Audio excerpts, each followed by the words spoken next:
Hello, good morning. It's just gone 7:05 in the morning on Thursday, the 4th of November. I'm in Queen Square in Bath, so excuse the traffic noise in the background. I'm just setting off on my first 200km DIY Audax of the new Audax season. It runs from November through till next October. I only intend to do 4 official Audaxes each season now, unless events change my mind.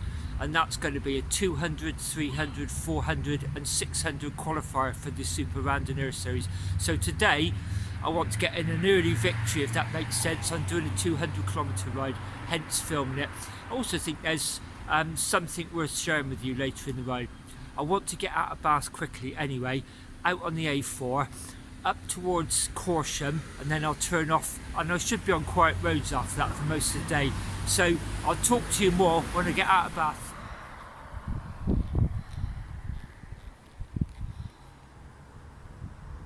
I'm now approaching the summit of Box Hill, so that's the A4, that's heading towards Bath, the way I've just come. I'm heading up towards the summit. Just as I pass the summit at Rudlow, it drops down and then I'll be turning off onto minor roads. There's my bike there. Look at this, the Boy Brook. I explored this last winter from its source down to where it flows into the River Avon. And look at that road across there. I dropped down a turn in there here and then turned left that way into Bath. But I remember saying at the time, I'm glad I'm not going up there. That really is a sharp road, sharp climb up to Bannerdown. You'll see the church up there colouring. So excuse the shaky video on this ride. It's just going to be a vlog type video. I haven't bought a tripod out or anything. I'll give some thoughts at various stages. I'm just about to turn onto minor roads in a couple of miles. Then I'll be passing through Malmesbury, talk to you there. Then Cricklade, there's some pretty amazing navigation there. I want to share that with you. Halfway we'll be at Burford in the Cotswolds. Then I'll turn round and it's a very sort of like thin, almost triangular, a thin rectangular route heading up northeast. So then I'll be heading back southwest. Hopefully have a beneficial wind. It's quite a nippy wind at the moment. Back through the valley that time forgot. Again, I'll tell you more about that when I get there.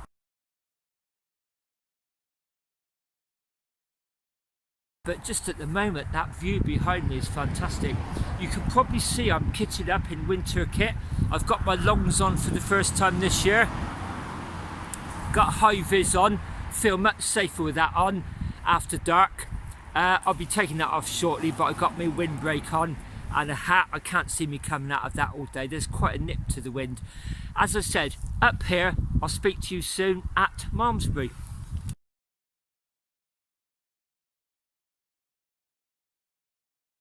It's just gone 9 AM. Lovely clear blue sky, as you can see. I'm in the bustling market town of Malmesbury in the Cotswolds. In fact, I'm just sat there in the monument by the market square. As always, coming in on the quiet road through Yatton Kennel and then through Grittleton and Foxley, it's a very distinctive sort of flatland landscape. And I actually rode on a bit of the Fossway, which reminds me I'll give you an update about next year's plans later on in the ride. I'll maybe do that at lunchtime. But I came across an information board which is really nice, and it just told you a little bit about the surrounding landscape, and there was a 7-mile walk actually to explore it with lots of local points of interest and landmarks. But what I did notice there was the landscape was actually shaped in the Jurassic period area, so I never knew that. I really love these notice boards that people put up, local communities, you know, to be proud of their surroundings and the place they live in, and share that information with other people like you who are interested and want to share it with you. I'm on my Blue Thorn today. In fact, this will probably be the last time I ride it this year. I'll be cleaning it over the weekend and then putting it away for the winter, and then riding my 26-inch wheel hybrid. I just feel much safer on that in the winter conditions with mud and ice. The back wheel does need a little bit of work done in it. Just needs slightly truing, and there's a little bit of play in the rear axle, so I'll take that to a shop and have that done professionally. People who followed me for a long time will know I'm not into all the latest equipment. In fact, I'm still on 9 speed, and I will be for many years, I hope. But what I have done recently is bought a new front lights. My old one, the Cat's Eye, I couldn't tell you what model it is, but it's fantastic, but it's really showing signs of wear and tear. And I just wanted a new one in case it ever failed, and also because I've got 3 bikes, I can keep it mounted on one of the other bikes. In fact, I've got a 3rd bracket, so I can just interchange either of the lights on any of the 3 bikes.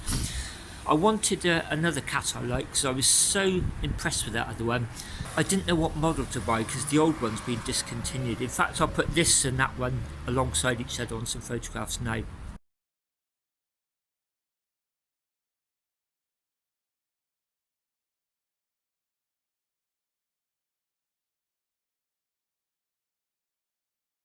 I had no idea what power or model the old one was, but I wanted something similar, and so I actually went for this one because it is a similar price to the old one, and this one's advertised at 500 lumens, and believe me, that is really powerful. I think it's slightly more powerful than the other one.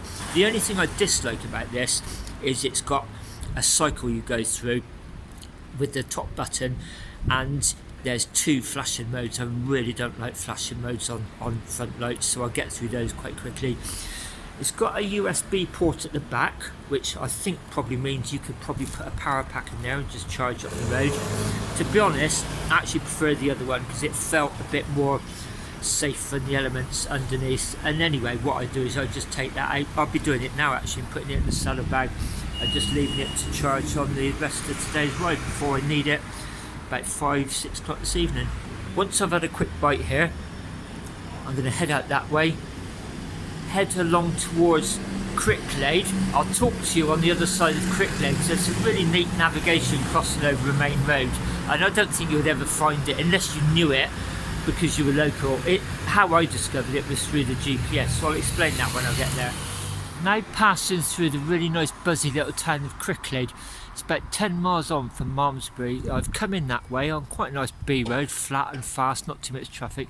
Heading out of that town that way, and on the right hand side, parallel, a few hundred yards, is a really busy trunk road. It's the A419, I think. We need to get over the other side of that, and this is where the Garmin really comes in handy. It shows me a route, helps me navigate a track across that road that I'd have never found by myself without that. So I'll show you what I mean along there, all the wiggly, curly little navigation that takes me across that main road. Okay, let me give you an example of why I embrace GPS navigation so much. I've come out of Cricklade that way, literally just a few hundred yards on what looks like an old road.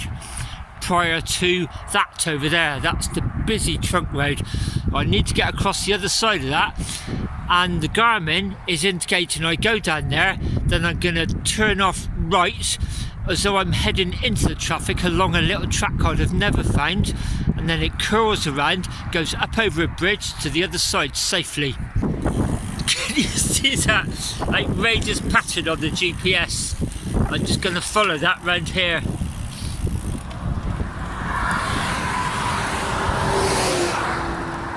You see what I mean? That big kink on the GPS is a track that runs up through these woods to give me access to that bridge. Here we are, starting the internet curling and kinking around now.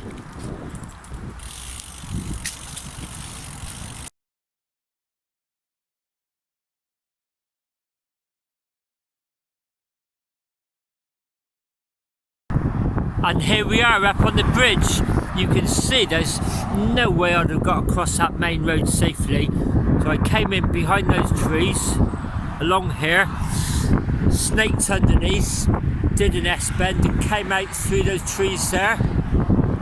And I'm going to continue that way on the road up towards lunch. It's approaching midday and I'm a few miles out of Burford, but I thought I'd show you Eastleach. This is a lovely little Cotswold village, gorgeous with all the soft Cotswold stone, tiled roofs, church up on the hill there, lovely little quiet stream running through it, and then I'll talk to you over there, because otherwise I'm going to be talking directly into the sun. I'll tell you a little bit about my plans for next year, because I think it's going to be quite busy, the traffic noise at Burford. That gives me a chance to show you the church without bleaching it out with the sun that's just gone behind the clouds. And that's the bridge I just spoke to you on. I'm going to be heading up this way, following that river along the last few miles into Burford. I did discuss my plans briefly on a video a couple of months ago. I was thinking about maybe riding another Roman road, possibly Erskine Street. I looked at them, and to be honest, I think they're a bit too busy, and a lot of them actually go through London. Then I thought maybe ride part of one. I quite fancy riding another one of those Roman roads dressed as a Roman centurion. But I also referred to these pillboxes in East Anglia, well, the North Norfolk coast actually, and I think that's what I'm going to concentrate on. I was going to try and combine the two, but I just don't think I'll be able to. So the Roman road possibly have to wait for another year. I understand there was a threat of invasion during the First World War, and there's all these World War I pillboxes scattered up the East Coast. I wasn't even aware of them until one of my YouTube friends, Tom Outdoors, referred to them a couple of years back, and then I researched. And apparently there's a walk that follows a path that will take you to all 24 remaining ones. I quite fancy trying that on a bicycle, just touring, and also exploring the Norfolk coast as well. The research is quite tricky at the moment. I've actually found some information linking 14 of them, but I am aware there's 24, so I'm going to try and visit all 24, but at the moment I can only find 14. I've just been and ordered some Ordnance Survey maps online. I got them discounted from about £8 something to £6.25, so I've got 4 Ordnance Survey, the 1 to 50,000 scale maps coming through the post soon. That should make the planning a lot easier. I'll actually navigate when I do the ride via GPS, but the actual planning over the winter nights and months and weeks, however it takes me, is going to be, I think, on Ordnance Survey maps and just referring to any online research I can find. So that's the plan. I'll put an early stage planning map on the screen now. It gives you an idea. It's like an arc around that bendy bit of the Norfolk coast. I suppose if you thought of it as a clock face, it'd be from about what, 5 PM right back round to about 10 PM before midnight. There's going to be a lot of weaving in and out, and I also want to do it touring as well, camping, possibly bivvying, maybe using some travel lodges. It's 1:15. I'm now at my halfway stop, Burford. Just come in the last mile or so on this main road and drop down. You can see how busy it is.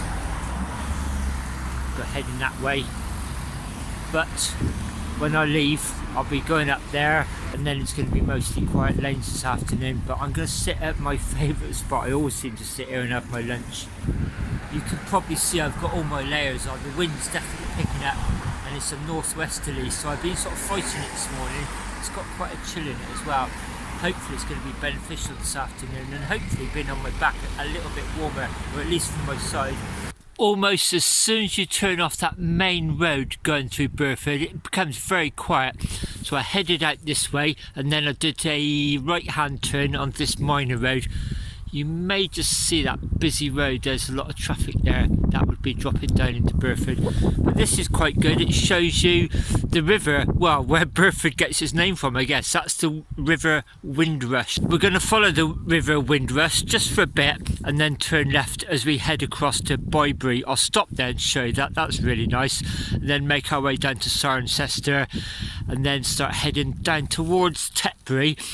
And before we get there, we go through, well, the theme of today's ride actually is the valley that time forgot. I've now dropped down to Bybury, and I'm stood on this wooden bridge overlooking the river. I'm not sure if it's still the Windrush or another river. I'll put that on the screen right now. This is a favourite spot with tourists in the summer. You'll quite often see people stripped off there down to their shorts and bare feet, including me, paddling in this water. It's a real heat trap this on a summer's day. So I've come along here, crossing the river here. I'll be heading up there, bearing off to the right towards Cirencester. just gone 4 p.m. The sun's very low in the sky over to the left, and we're approaching the highlight of today's ride, the valley that time forgot. I've just come in on a series of lanes from Cirencester this way, and this actually looks like a fairly busy T-junction, but we're going to go straight across. That's not a signposted road across there. It looks like a track across to a farm. Pretty unremarkable, but once you pass the farm, you bear round to the right and then left, and you drop off this sort of almost cliff edge down through the valley that time forgot. And I think the colours are going to be quite spectacular. As I said, the sun's very low in the sky. Everything's taken on that rich, leafy, green, orangey sort of tinge in the hues. So I'll stop just past the farm and show you the view looking down. And here we are, dropping down into the valley that time forgot. The road just curls on round there, right across to there, then it climbs steeply up towards Kingscote. Oh gosh, look at this, it's so beautiful along here. There's a couple of houses down here, but it's not really a through road, although you can get vehicle access both ways, but it's not signposted. Wow, gorgeous. Especially as the sun is setting over to my left, it's giving off some brilliant colours. That's the way I'm heading.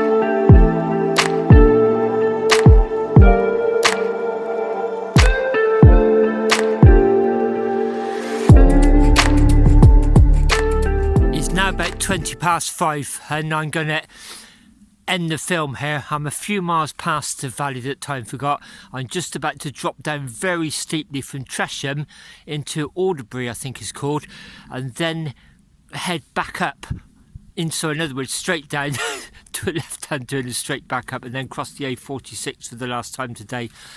This is the view that I'm looking at in front. See, there's a lovely sunset. Venus is up there. You can see all the red lights twinkling you can follow the line of the A46 along there. It's been a gorgeous day.